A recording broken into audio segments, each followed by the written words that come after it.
Hello, welcome to News Center. I'm Parikshit Luthra. The Ministry of Finance has clarified on the definition of SUVs for the purpose of cess and taxation. 22% cess, 28% GST. While the clarity has been welcomed by the automotive industry, many like Maruti Suzuki are concerned about the high rate of taxation, not just on SUVs, but on all passenger cars. Some states have also demanded that multi-utility vehicles be taxed at a higher rate. CBIC Chairman Vivek Jory has said that an internal committee will look at whether MUVs should also be taxed at a higher rate in the future. This comes at a time when FY23 has been a record year for the passenger car segment, but two-wheeler sales are still lesser than 2016-2017. So what are the headwinds for the auto sector right now and the industry's budget recommendations? We're joined by Vinod Agarwal, President of Society of Indian Automobile Manufacturers. Mr. Agarwal, thank you very much for joining us. Was this clarity needed by the auto industry on what will be the cess on SUVs? What will define SUVs?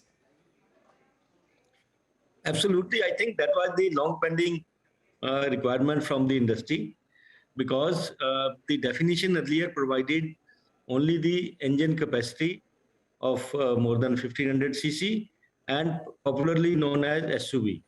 And then it mentioned that SUV, it can also include two other parameters. One is the length of the vehicle, which has to be more than 400 mm, and the ground clearance equal to or more than 170 mm.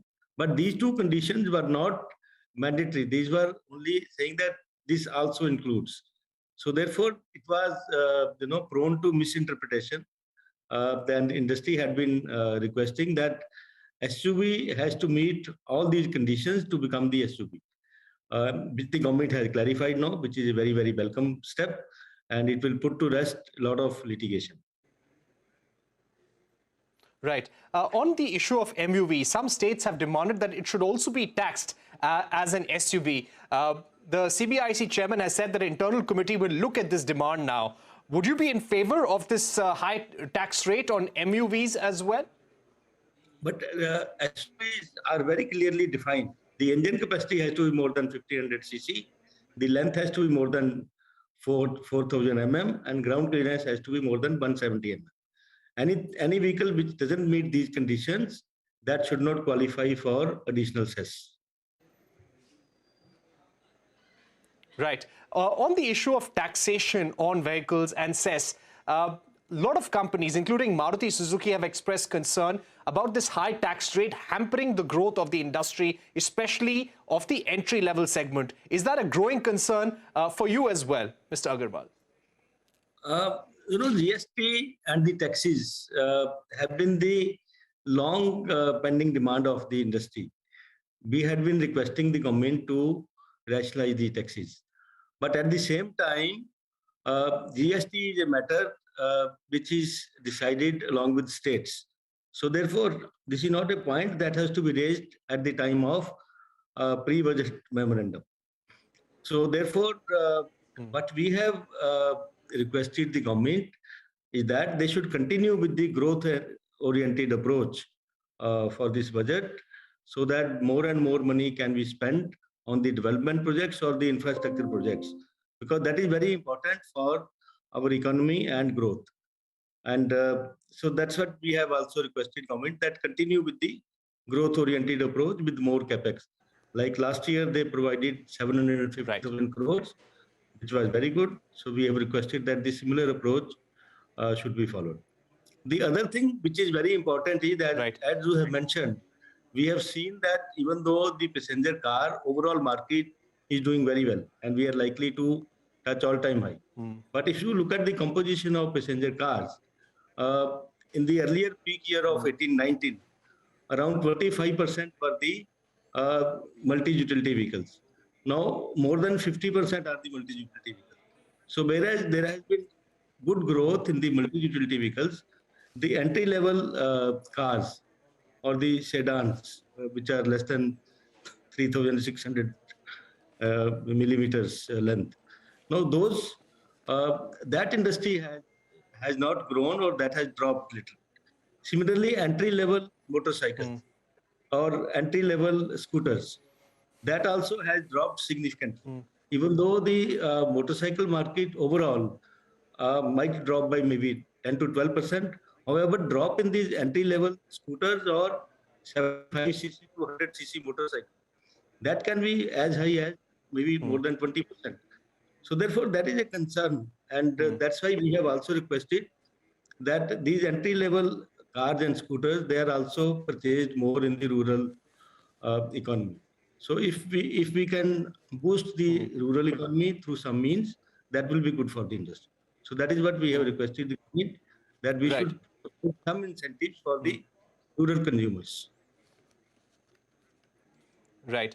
On the issue of taxation, once again, sir, it's quite clear that this is not an issue that the finance ministry can do on its own in the budget. It is a GST council item. All states have to be on board. But would you at least urge different state governments not to consider any hike in taxation on other segments, for example, on SUVs? Now, this has been the tax rate and cess on SUVs for several years now. Only the criteria has been clarified upon. So there is no additional tax as such. But while some states are demanding that maybe MUVs also should get a higher tax rate, would you urge states not to consider any more tax hikes for the auto sector? Absolutely. That will be very, very, the consequences will not be good.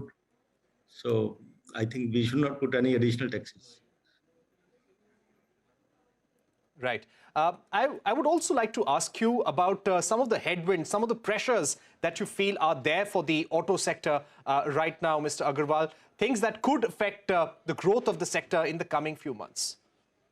Look, overall growth looks very good. It's only the entry-level segments which are being impacted. And for that, we have requested government to provide some incentives for the rural economy.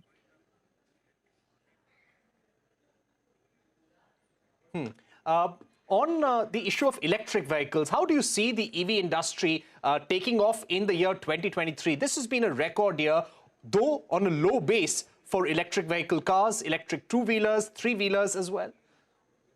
These are the new technologies which are evolving, and we are seeing a lot more action in the electric vehicle technologies, both in two-wheelers or in passenger cars, as well as electric buses. So we are expecting this will grow more and more, and we will see more and more electric vehicles on the roads in the coming years. So it is going to evolve. Right now, the percentage is very small, but it will evolve. You know, the incoming BS6 Phase 2 and OBD2 norms, could this further increase the price burden on entry-level cars and entry-level two-wheelers? Definitely, because all the new changes, regulatory changes or new standards, they increase the cost of the vehicles. So it will increase the costs further. Mr. Agarwal, as far as commercial vehicles go, what would be your outlook for commercial vehicle sales in FY23? How has the year been so far? And what could the budget do in order to spur the growth of the commercial vehicle segment? Commercial vehicles are in a good situation to grow, because commercial vehicle industry has seen very bad recession for 3 years. Therefore, it's in the growth cycle now, and we will see good growth coming in next 1 to 2 years. There are still some segments in the industry which are away from the earlier peak. So therefore, we will see more growth coming in those segments. For example, heavy duty trucks, we will see more growth, which are still away from the earlier peak levels. Similarly, buses, they are still away from the earlier peak levels. Now, as far as what the government could do is as I mentioned earlier, if it is a growth-oriented budget, if the government spurs the public spending, and if it allocates more for infrastructure or capex, I think that will be good for the CV industry. Right. Mr. Agarwal, thank you very much for joining us, giving us your overview of the auto industry right now, the performance so far, and what the budget can really do in order to increase the growth of the auto sector and the commercial vehicle segment as well. We're heading into a short break, but coming up, the Economic Advisory Council to the Prime Minister has released the Social Progress Index for Indian states and districts, a special discussion with Michael Green of Social Progress Imperative and Amit Kapoor of Institute for Competitiveness on the other side. Welcome back. The Economic Advisory Council to Prime Minister has released the Social Progress Index for Indian states and districts. Most of the union territories, including Puducherry, Lakshadweep, Chandigarh and Andaman and Nicobar Islands, have ranked higher on the list. Meanwhile, larger states like UP, Rajasthan, Maharashtra have ranked lower. Puducherry topped the chart while Jharkhand got the lowest score on the Social Progress Index. India's score of over 60 is lower than the world average of more than 65. With this, India is ranked 110th out of 169 countries. However, it has improved in some categories like nutrition, basic medical care, water and sanitation, access to advanced education as well. Joining me now to take this forward are the authors of this report, people who have worked to put this together. Michael Green, CEO at Social Progress Imperative, and Amit Kapoor, Honorary Chairman, Institute for Competitiveness and lecturer at Stanford University. Thank you very much, gentlemen, for joining us. Mr. Kapoor, if I can begin with you, what was the methodology that was used to rank states on their Social Progress Index?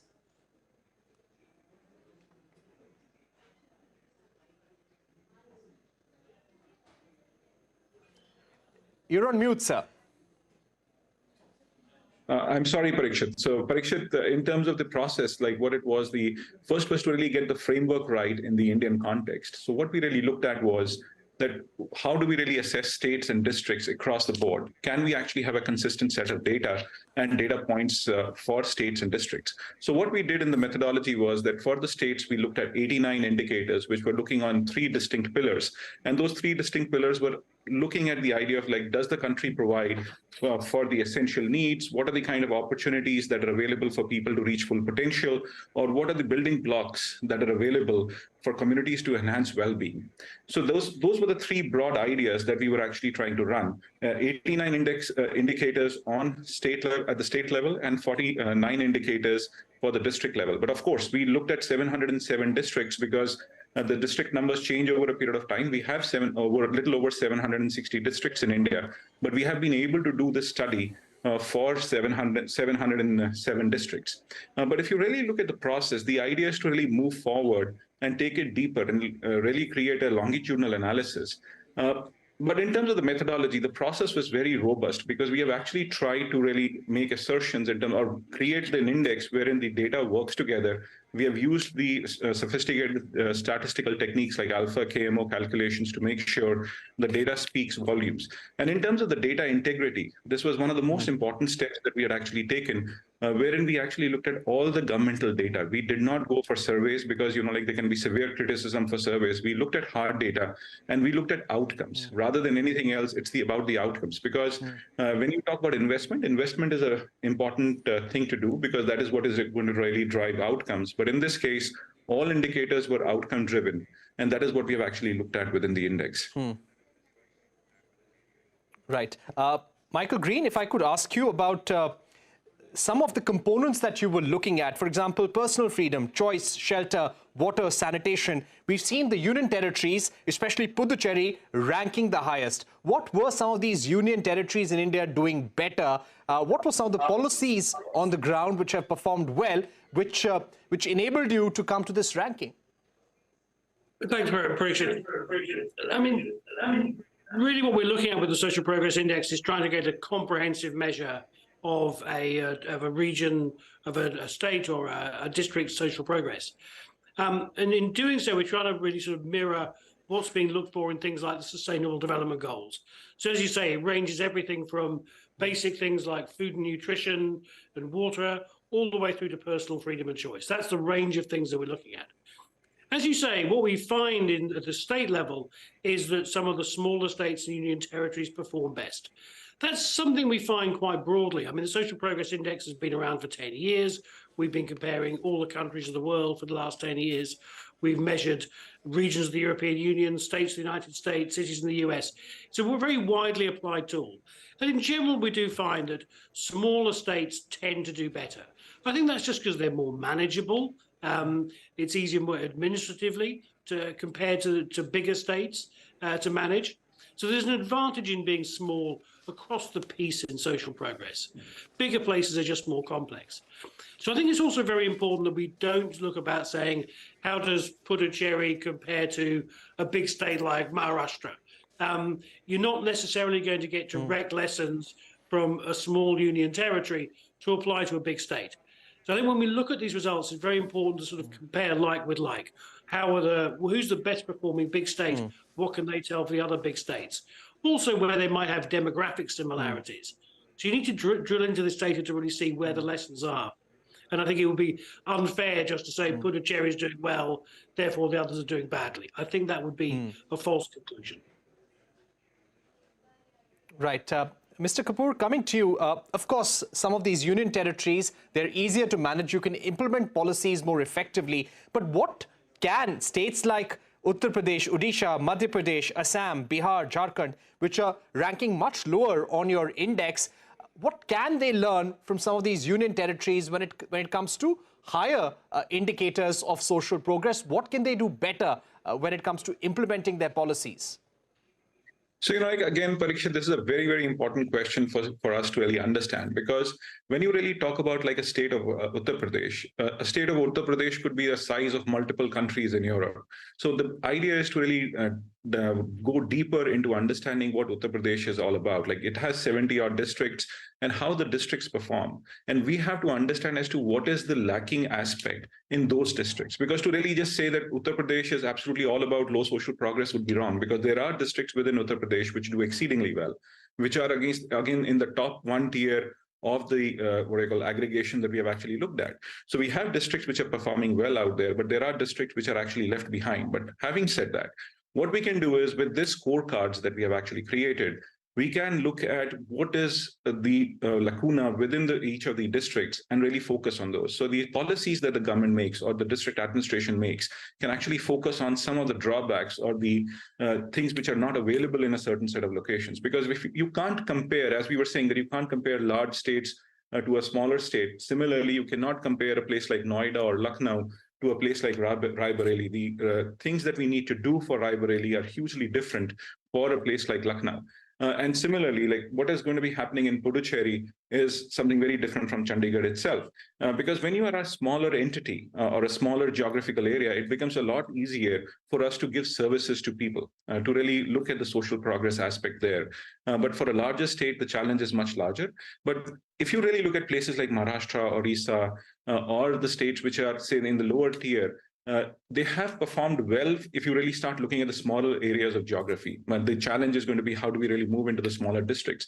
And if you really look at it, there's a very important aspect that we are talking about within the report, and that is about the aspirational districts program. What we find is that aspirational district program has been a stunning success, because we find that there are districts within the aspirational districts which have actually gone to the top tier itself. So you can see that there are programs which are being run by the government, which are having a huge impact on social development of the country.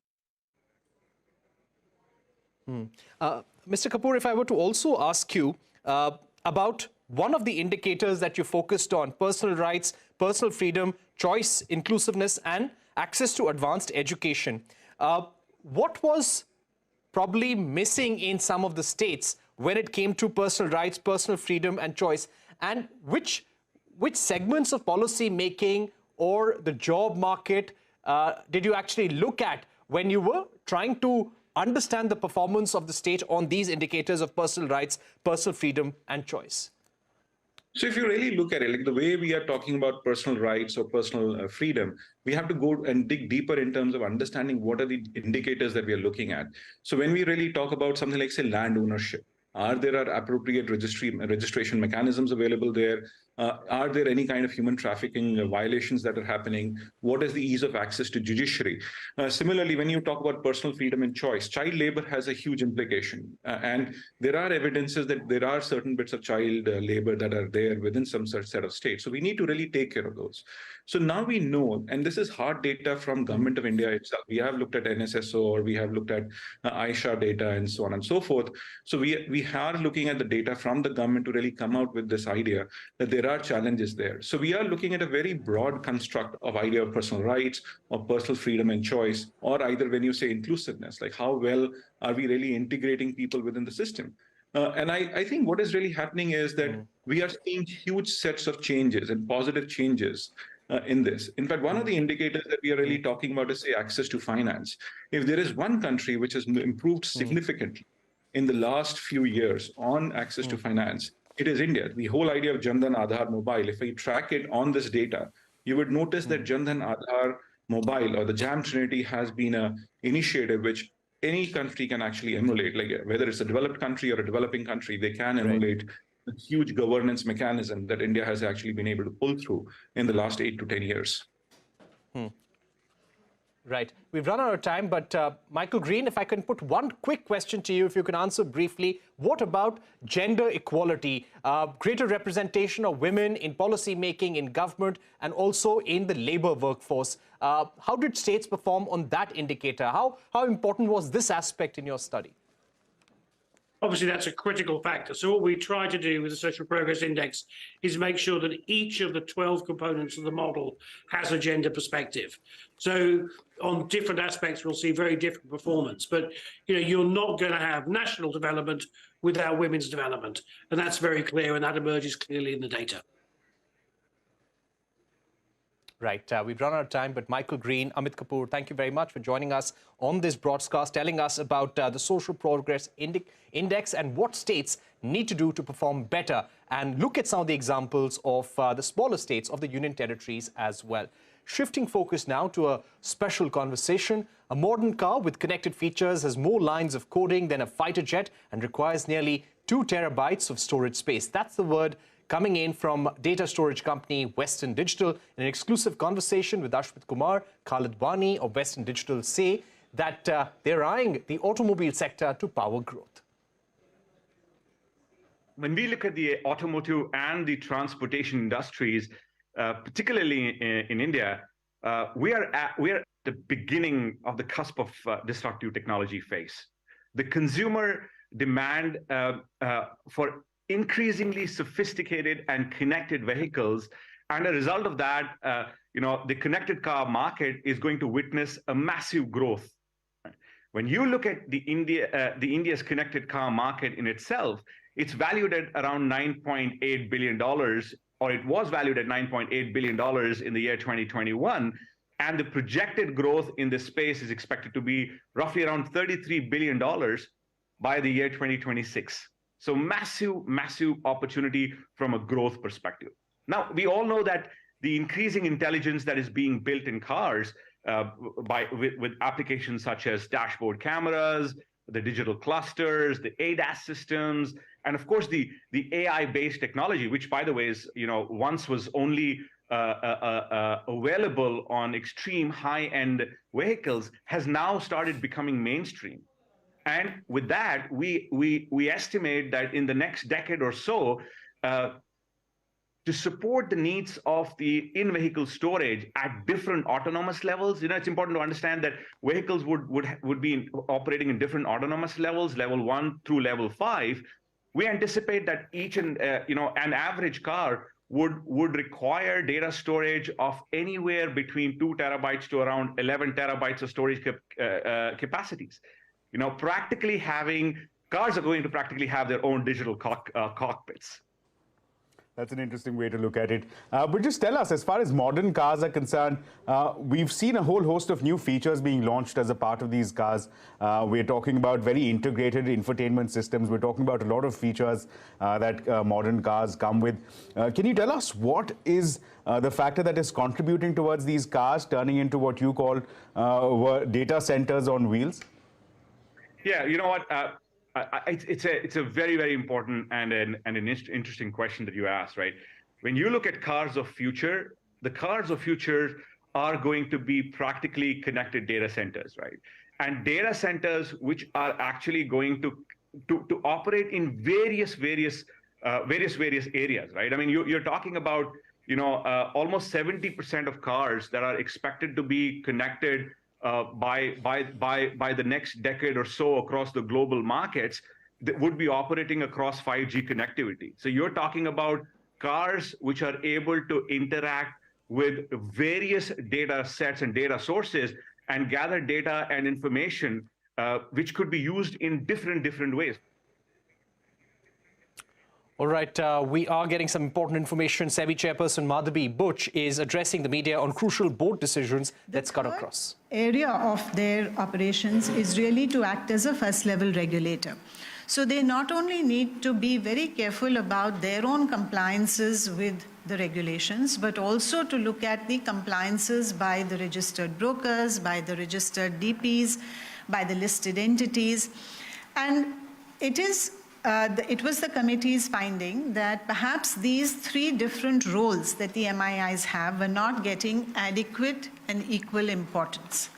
So a lot of what you are seeing as the manifestation of the working committee's report is that each of these three pillars of the role of the MIIs to function as a profitable, viable commercial entity, plus provide public infrastructure, plus function as a effective first-level regulator, all these three things need to be delivered.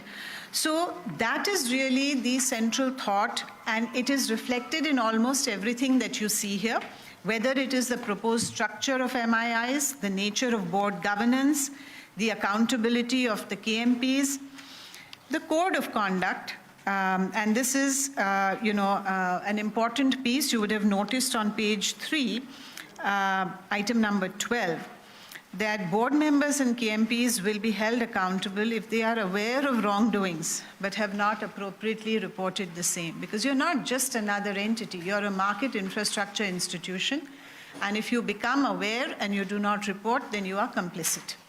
So this is a very important part of governance and code of conduct.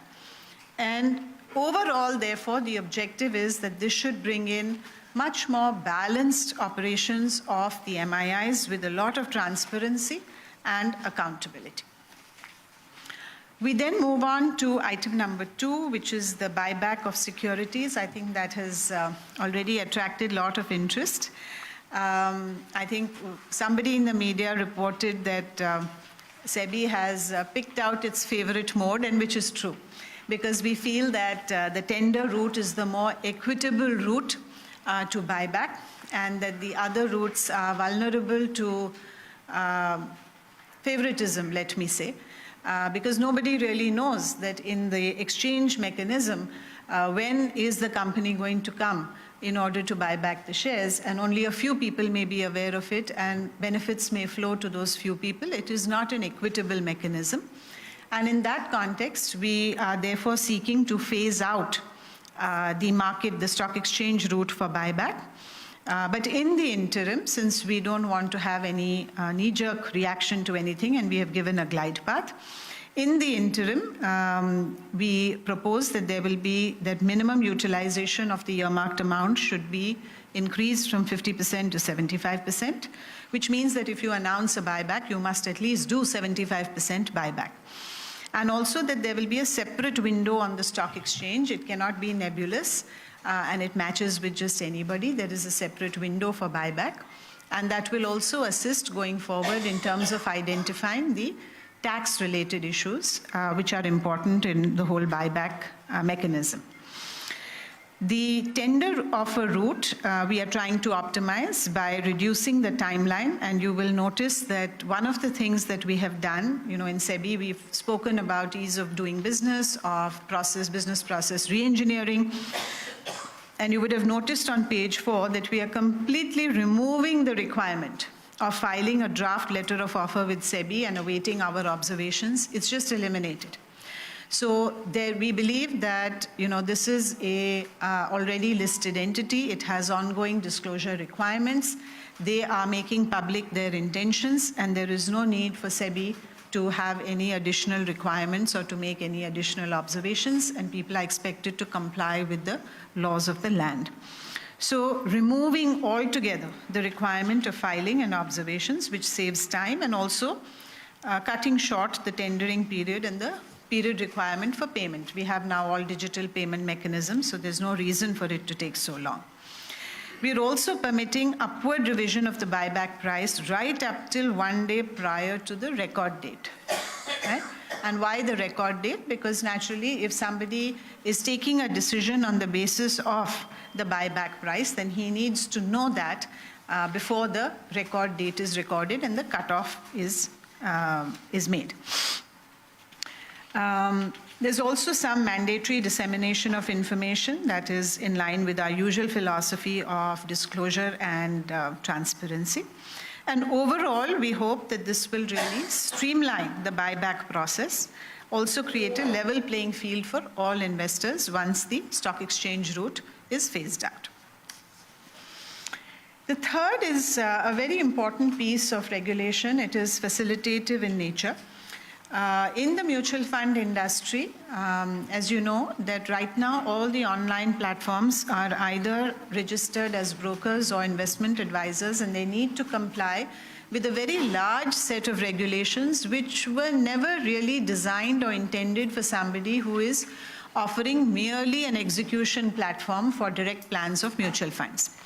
So therefore, the thought is that we will create this new category.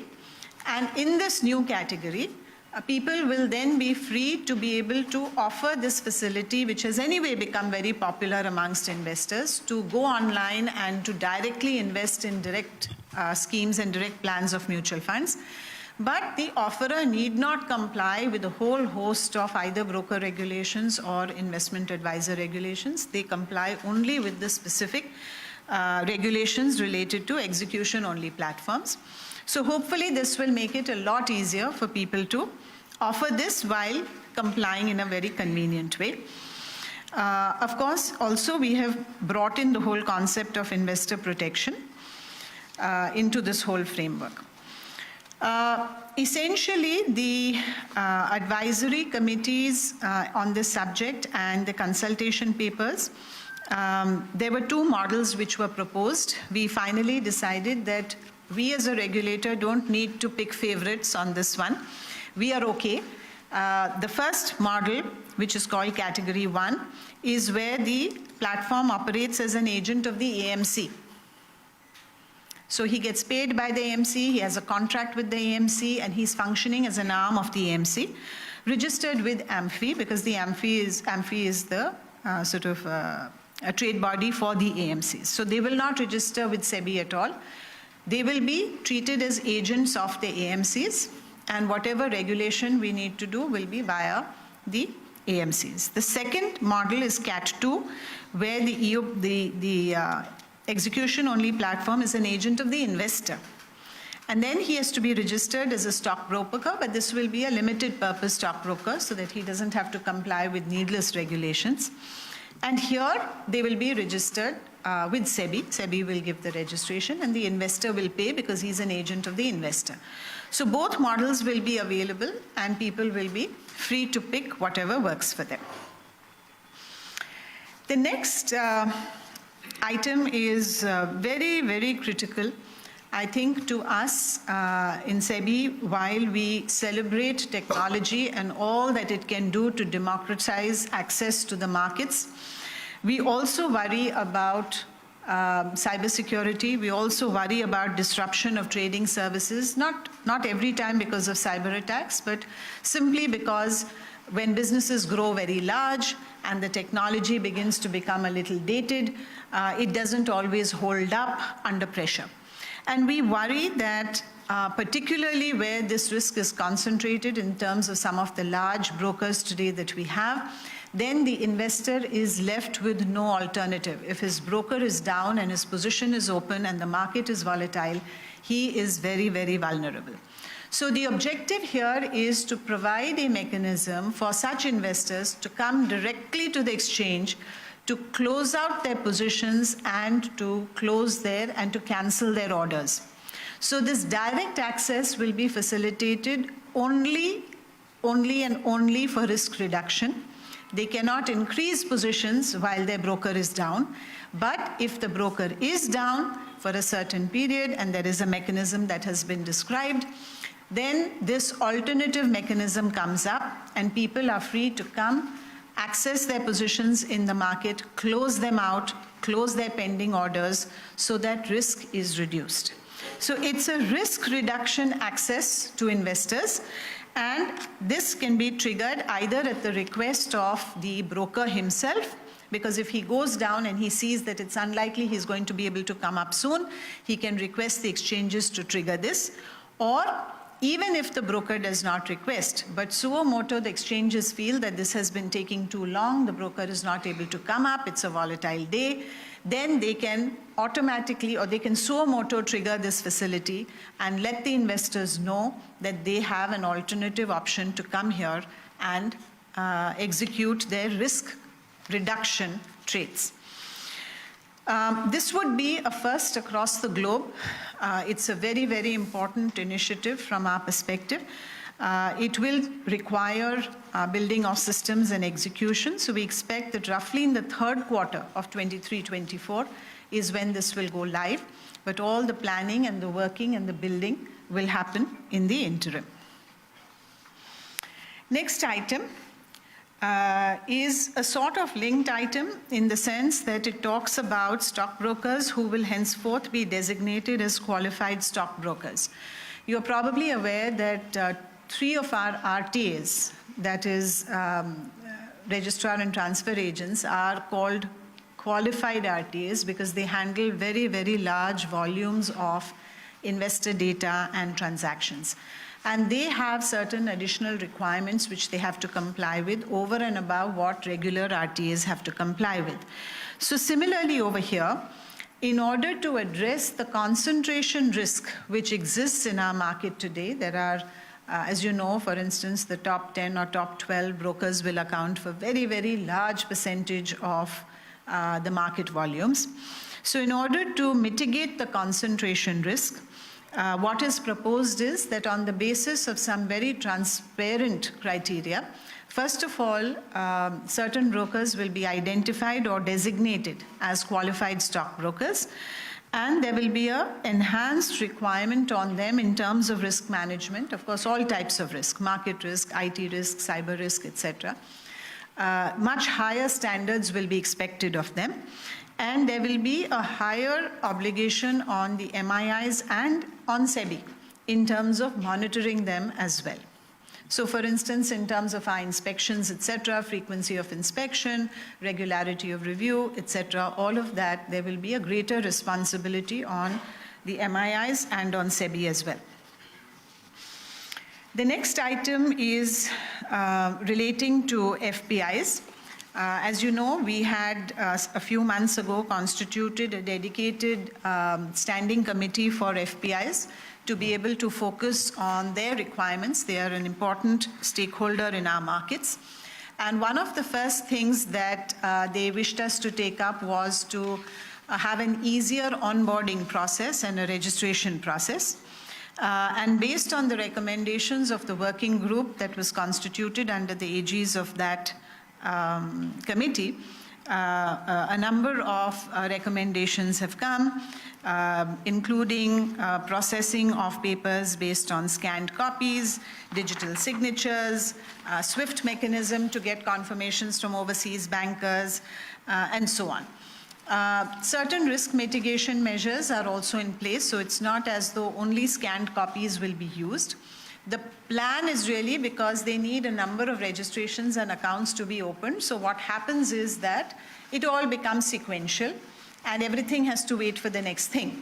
Whereas the plan here is that once you are relying on scanned documents, you can do a lot of things in parallel. But the final activation of the accounts will only happen when the physical documents come. But still, in the meanwhile, you've been able to do many more things in parallel. So this is expected to bring down the time required for FPI registration and also to facilitate making it more easy. The next one is in respect of green bonds. As you know, this is going to become a very key area of finance for all countries. And it is very important that we facilitate finance of green initiatives while safeguarding against greenwashing. So what we have done in this regulation is to facilitate 3 or 4 things. Number one is to actually enhance the scope as compared to our earlier regulations, enhance the scope in terms of the definition of green debt, and bring in new proposals, for instance, in terms of pollution prevention, pollution control, eco-efficient products, etc. We've also introduced the concept of blue bonds, which relates to water management and the marine sector. And as you know, going forward, a lot of carbon credits can be generated not just from the forests in the country, but from the marine resources that the country has. So this will become very important once we move into the carbon credit area. Also, yellow bonds related to solar energy and transition bonds or transition finance bonds, which, as you know, are forms of finance which are targeted at helping companies which are in an area of high carbon impact and assisting them to transition to low carbon impact.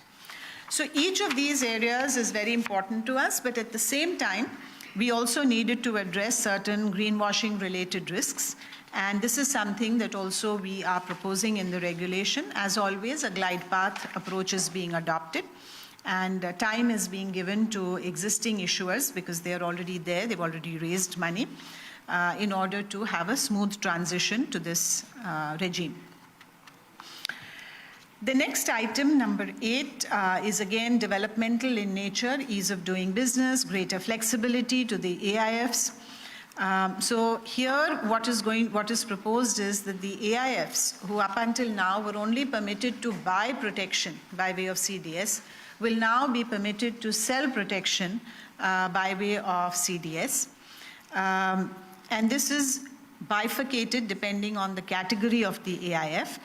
So category 1 AIFs, which are meant to serve a somewhat different social and economic objective, will still be permitted only to do hedging, which means only buying protection. But Cat 2 AIFs, which are the largest category of AIFs in our country, they will be permitted both to do hedging as well as to sell CDS. The construct is really in the nature of a synthetic bond.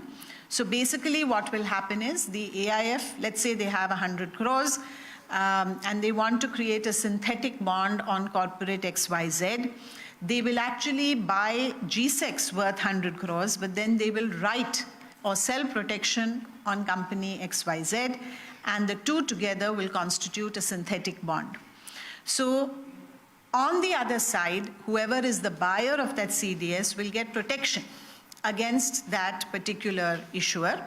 But on this side, the AIF will basically treat this asset like a synthetic bond, since its money, in the event it is ever called upon to honor that CDS, it will have the money to honor it because he can go to the market, sell the GSEC, and honor his commitment. Category 3 AIFs have even more flexibility. Not only can they, of course, buy protection and sell protection in the form of synthetic bonds, but since intrinsically they are permitted a certain amount of leverage, so they are allowed to write protection without the underlying GSEC as well, because it will be counted as in the nature of leverage. So there's even greater flexibility for Cat 3 bonds. So we believe that this flexibility to the AIF industry is important, and also from the perspective of the development of the bond market. We think this is also an important step. More and more players, if they come in and participate in this market, it will only be good. The next point in terms of number 9 is in terms of streamlining certain requirements for debt issuers in the country. As you know, the debenture trustees are the custodians of the interest of debenture holders whenever there is a market issuance of bonds. They have expressed concerns to us that in the event of a default, when they seek to be appointed on the board of the company, then that does not happen very often. And therefore, the amendment that we are bringing about is that the issuers will need to amend their articles of association so as to cast an obligation on the board that in the event of a default, which has been defined, the person who is nominated by the debenture trustees must be appointed as a director. So this will give more teeth to the debenture trustees in order for them to fulfill their obligations towards their investors. Also some streamlining of timelines. Number 10, REITs and InvITs, as you know, these are relatively new instruments, hybrid instruments in our markets. And at this stage, we have had extensive discussions and interactions with the industry. And based on a lot of that guidance and inputs, we have introduced various governance norms for REITs and InvITs, which is covered under item 10, much on the lines of our LODR requirements for listed companies. But because the nature of the instrument is different, certain carve-outs and dispensations and adaptations have been done for REITs and InvITs. Similarly, item 11 also relates to certain provisions which needed to be streamlined, again, appropriately adapted. One of the important things, of course, was unclaimed, unpaid dividends, which we also hope should not be high, but in the event they are, then there is a proper way of dealing with it. The last item is the framework for adoption of cloud services by SEBI-regulated entities. This is a principle-based framework that we have brought in.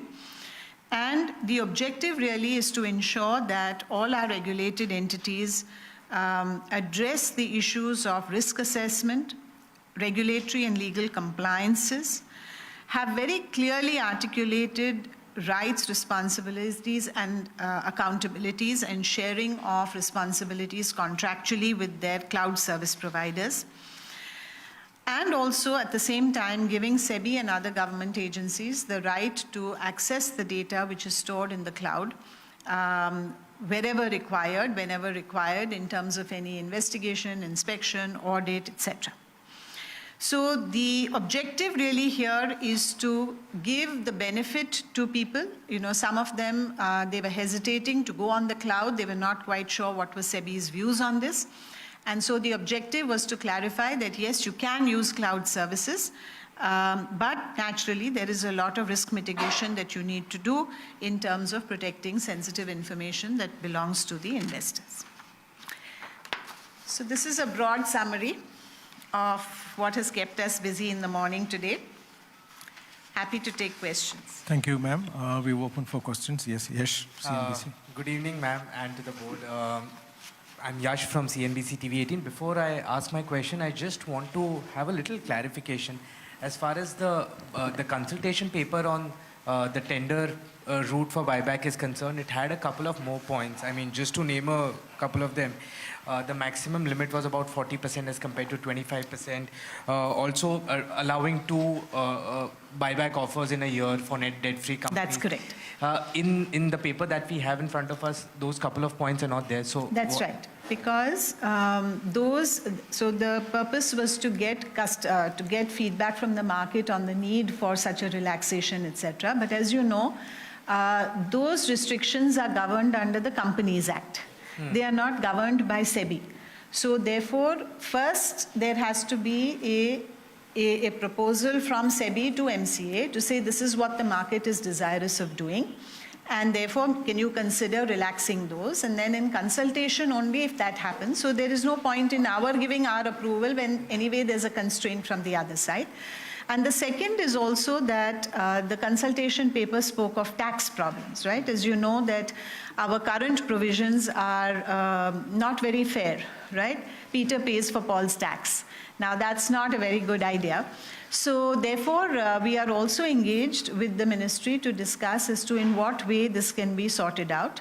So these two things will go hand in hand, that resolving the issue that Peter should not pay for Paul's tax and the Companies Act, relaxations will go hand in hand, and we will take it up at the appropriate time once we build consensus. Okay, now to the question, and this is with respect to the primary market. In the recent past, we've seen approvals going all the way to over 100 days once the DRHP is filed. I mean, are you of the view that this has to be reduced and for whatever reason it's gone beyond what it should not be? To your sense, what should be the ideal time that you are looking at as far as approval is concerned? And for whatever reason, a lot of times from the side of investment bankers, also merchant bankers, there is a delay. In that case, for no fault of yours, the issue gets delayed. What does the regulator do in such instances? आपने तो सब ये सब पहले ही media में खूब छाप दिया है. सभी कुछ बोलने की बात बाकी बची नहीं है. पर तब भी मैं कह दूं Clearly, I think there are two objectives that SEBI has. I have said this, those of you who are aware of my statements when I attended the Association of Merchant Bankers meeting, that, as you know, I've been a merchant banker myself, and therefore I understand that timing is everything. And for a client, when they want to raise capital, if for any reason the timing is missed, it is a very, very serious issue. And it is our desire that SEBI should never be the reason why the client misses timing. There is enough data that we have to show that there are some merchant bankers who are repeat offenders. What do I mean by repeat offenders? They bring one document to us. We say, here are the 25 lacunae in the document. They go back, they take a lot of time, they come back with incomplete papers. I think it's a desire to tell their client that we have filed with SEBI, but comprehensiveness, neither the client asks or anything, and then the question is that it's all a question of, it's being footballed within, back and forth between SEBI. But where was there the transparency as to exactly how many lacunae you had? And what do I mean by repeat offender? Same merchant banker comes back 2 months later for another client and has the same 25 lacunae in the document. मतलब आपने कुछ सीखा नहीं, एक बार सेबी ने बोला है और वो एविडेंट है आपको, तभी भी आप वही के वही, and then not just second time, third time, fourth time. So I think our objective is that, look, we fully own delays at our end, but the merchant bankers need to fully own delays at their end and inadequate papers that they submit, and simply to show the client that they have filed papers with SEBI will not work now. So we will clearly have a process with full transparency. And as I said in that meeting, we will introduce a concept called returning the papers. It's not a rejection. We're not rejecting it, but we are not accepting it. And we are simply saying, this is incomplete. Please refer to our checklist. Please refer to our FAQs. And please submit complete papers. If it's not complete papers, our clock won't start ticking. So now it's up to the merchant bankers that why is it that every time they come with a different client and they have the same 25 lacunae, hopefully that problem will go away. So we have to do our share. The industry has to do its own share. But we have a shared objective on behalf of industry who needs to raise capital that you cannot have delays. Now, with the new processes that we put in place, it will become very clear as to where the delay really is and where the inadequacy is. And I'm committing on behalf of SEBI today that we will work very, very, very hard to make sure that there is no delay at our end. So will you be disclosing it in the sense that the papers have been returned? Yeah. We will return. ET now. Ma'am, related to buyback regulations, I wanted to know, when you say you want to phase out stock exchange route, is there any timeline do you have in mind? Yeah, we've stipulated it. Someone can answer. Yes, Mr. Rao.